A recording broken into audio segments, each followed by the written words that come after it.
Hello and welcome back to Mina's bookshelf. Today for a review of the Heavenly Bloom Tarot deck by Noa Ikeda, recently published by US Games. This deck was a breath of fresh air in my collection because I do not have any whimsical decks inspired to fantasy world in a mangaesque vein, if that is a good way to describe this deck. If I could say something else, the first time that I look at the cover artwork, I thought this is the manga version of the Shadowscape Tarot. If you have that deck in mind, beautiful colors, whimsical artwork, really interesting, exciting, different from what I normally pursue in mystical tools. So let's take a look. It comes in a beautiful two-part hard box with rose gold gilded details. Let's read from the back. Heavenly Bloom Tarot blossoms with inspiration from both the natural and fantasy realms. Beautiful floral elements throughout convey peace and optimism. 5 groups rule this deck. A winged intellectual tribe, which would embody the element of air.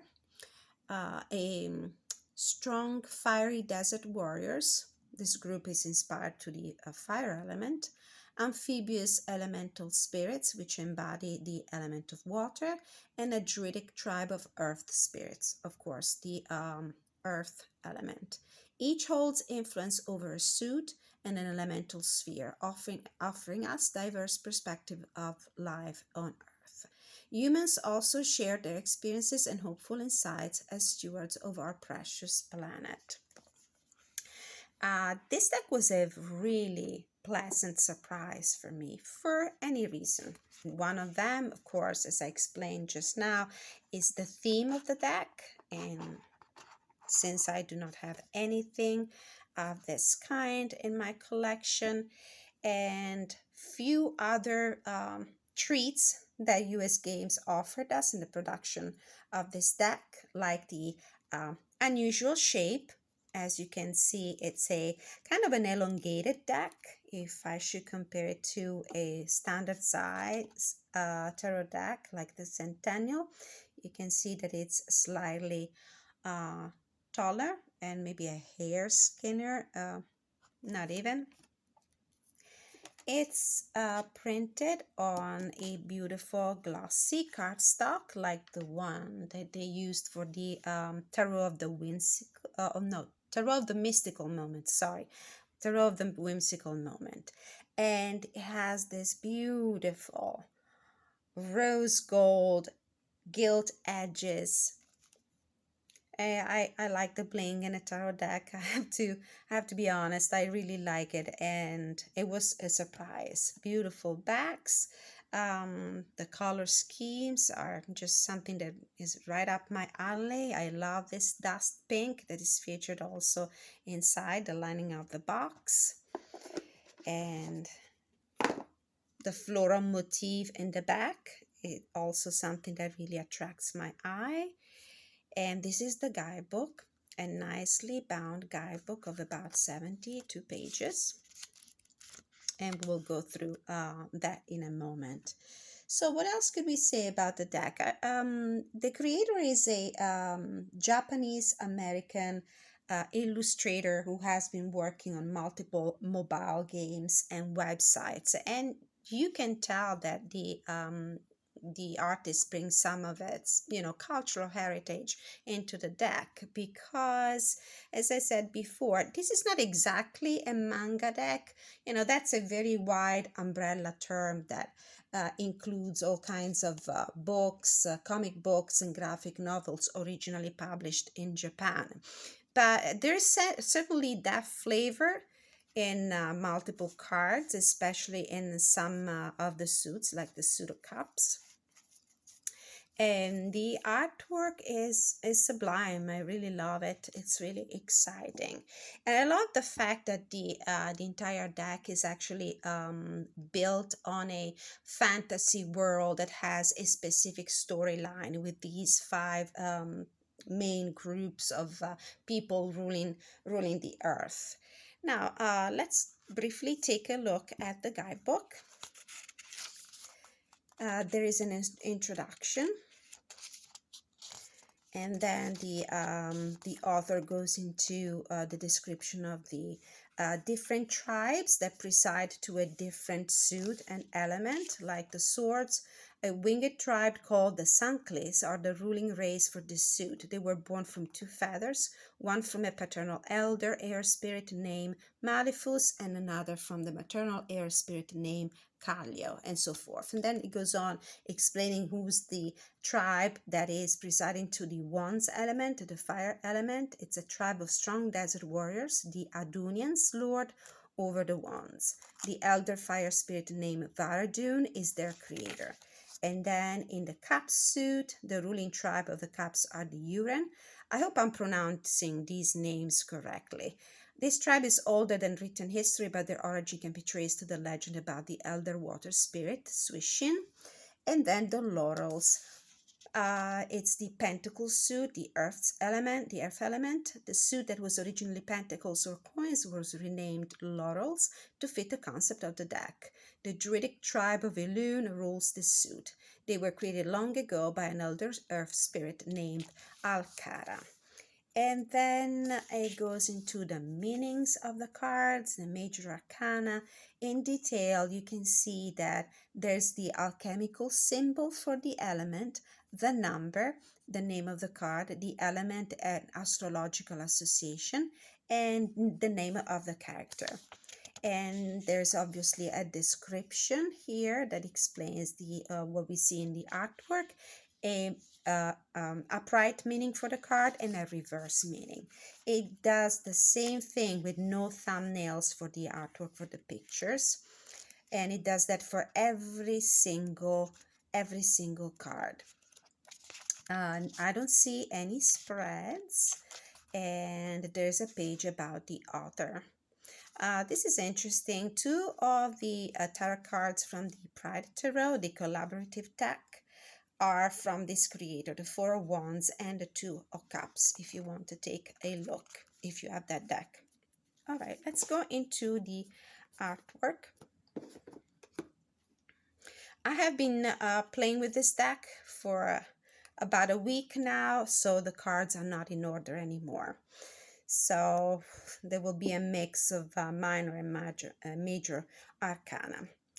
Just one thing I have to say, and probably I'll say that after going through a few cards. This is the Magician. I think it's an easy reader. You can really see that there is a correspondence between the traditional imagery and symbolism of the RWS and this deck. This is the Three of Laurels, the Three of Coins, Justice, Six of Cups. And I will stop here just to for a little brief remark.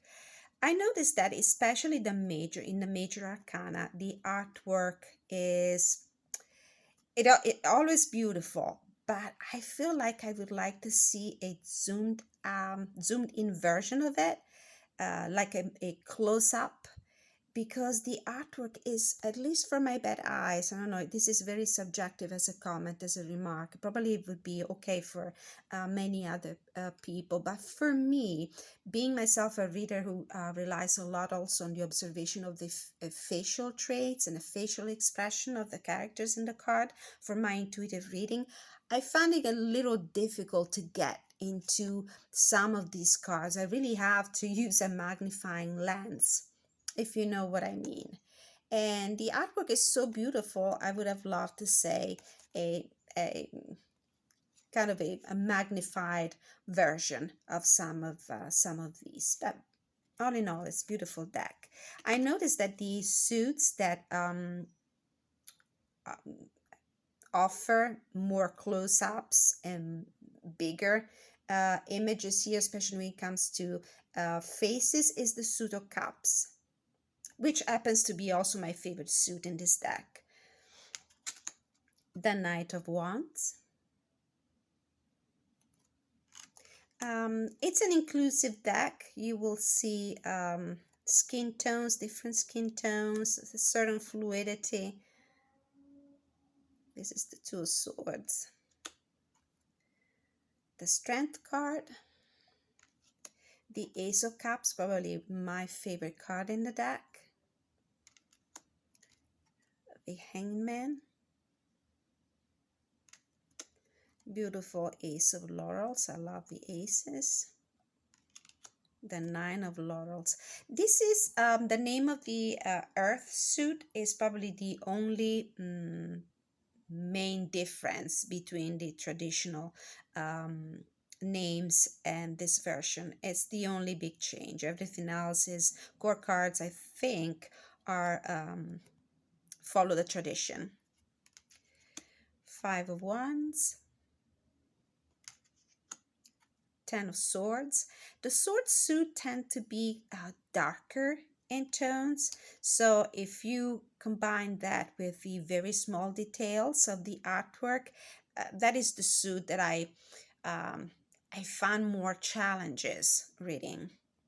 King of Swords, Ten of Cups, Seven of Cups, the Chariot, Nine of Swords. So the lighting in my room is not excellent, so it makes taking a look at these cards even more difficult. I hope you can appreciate. The Star card, King of Laurels. The coins, the pentacles, the earth suits is usually my favorite in a deck. This time the Cups suit was my favorite, but I still love this one. Knight of Laurels, Seven of Laurels, beautiful. I love to see green. Six of Laurels,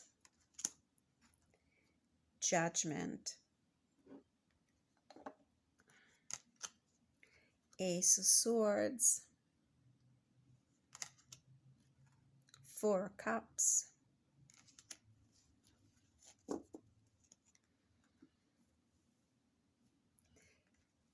Queen of Swords, Page of Cups, another of my favorite, Six of Wands.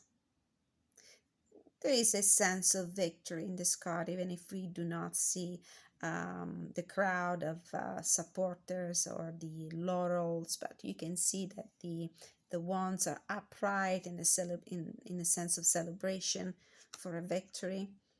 Five of Laurels. Wheel of Fortune, beautiful card. Eight of Laurels, love this one as well. Five of Cups. I have to say, I like the way they did the pips in these cards. I like to see the artwork and just some of kind of silhouettes of the items representing the element. I like that. Like in this card, you know what I mean. Three of Cups, beautiful card. Seven of Swords. Queen of Wands, beautiful. This is my card. Queen of Laurels, love this one. I'm not sure that my camera is really picking up on the beauty of the color palette in this deck, unfortunately, but it's fantastic. Empress card. I mean, this is what I mean. Without taking anything away from the ranks of the queens from the suits, but I would have loved to see an Empress card that features a close-up. Yeah, more in this vein. Death. The Devil card. Very clever. Nine of Cups. Queen of Cups. This is what I mean when I say mangaesque. Lovely Two of Cups. it does remind me a little bit of that graphic art genre medium. The Fool. How beautiful. I think you can read this card in a somewhat different way in this deck. The expression of the face of this character is a little bit concerned. I think that she is not so ready to take the leap of faith in a way that is inconsiderate or unwise or overly optimistic. There is a degree of thoughtfulness. This is what I mean, a degree of thoughtfulness in her eyes. I do love to read facial expressions on the cards, in the characters. It really helps me with my intuitive readings. Eight of Swords. Beautiful Sun card. Five of Swords. Four of Wands. Beautiful card. Eight of Cups. Ace of Wands. All the aces feature a human figure holding the cup or the coin or the wand. Another mangaesque card, Page of Wands. The World card. This is beautiful. Page of Laurels. Another beautiful card. The colors in this deck. Ten of Laurels. The Lovers. Three. Going back to what I was saying about the fact that the images especially in the major arcana, should have been zoomed in a little bit more. And I feel like the major arcanas have been downplayed a little compared to the other suits. And I wonder if that was intentional, because the major arcanas are the cards that represent the human tribe, I think. Or at least this is how I interpret it. Three of Wands. King of Cups. Nine of Wands. Seven of Wands. Beautiful Temperance card. The Hermit. Now the fact that the some of the cards don't have those close-ups that I was really hoping to find didn't hold me from having terrific readings with this deck anyway. So the Moon, it worked really well for me in any case. The Emperor, Six of Swords, Page of Swords, Four of Swords, Two of Laurels, the Tower, Two of Wands, King of Wands, Eight of Wands, Knight of Cups, Four of Laurels, another beautiful card, the Hierophant, the Knight of Swords, and the High Priestess. Okay, I'm gonna adjust my curtains because I'm getting all the sunset reflecting a lot of light on the cards. So let's see if it works a little better this way. So I would go on and do a deck interview.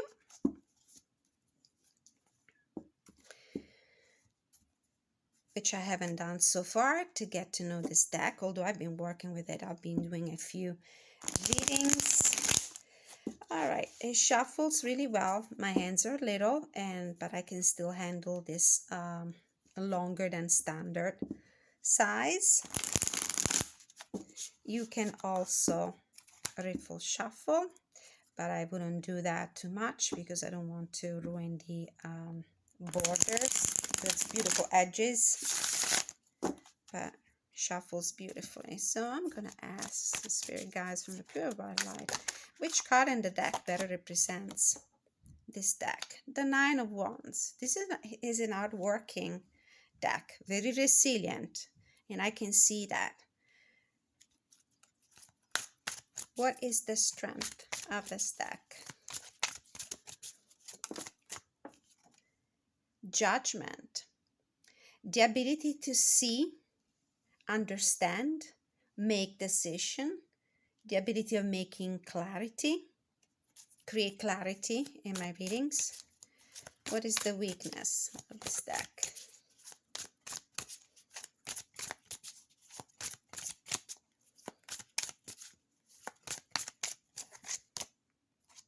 Death.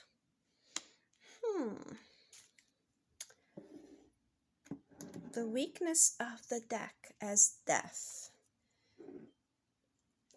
I will probably pull a clarifier on that.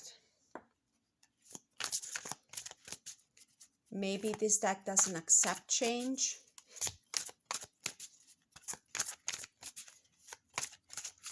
What is this deck here to teach me? Page of Swords. It's here to teach me to have an inquiring mind. How can I better learn from this deck? Oops, 2 cards fell out. Let's take this one. 3 of Swords. But leaving behind the frame of mind that sometimes cages me. Learning how to leave disappointments and sorrow behind. This is for me is the growth of the mind card. I don't really read it the way most of the readers do. It's not just about betrayal. It's not just about being cheated on. It's not just about disappointments. It's the ability to learn from past experiences that probably were not that pleasant, but it's a way for us to finally clear our mind, learn our lesson, and moving on. What is the possible outcome of our relationship? King of Cups. It's a love affair, as I suspected, because I'm really enthralled with this deck. I really love it. I'm really enjoying it. So it was a pleasure to review this deck for US Games. I count on doing many more readings with it. It works for me pretty well. Readings are clear, they're pristine, there are no doubts about that, and I find the artwork to be exciting and interesting. So it was a very nice experience. I hope you will give this deck a chance if you are into this kind of artwork, this kind of theme. And again, thank you so much for watching, for liking, subscribing, leaving your comments. I love to see that. Thank you so much. And in the meantime, many blessings.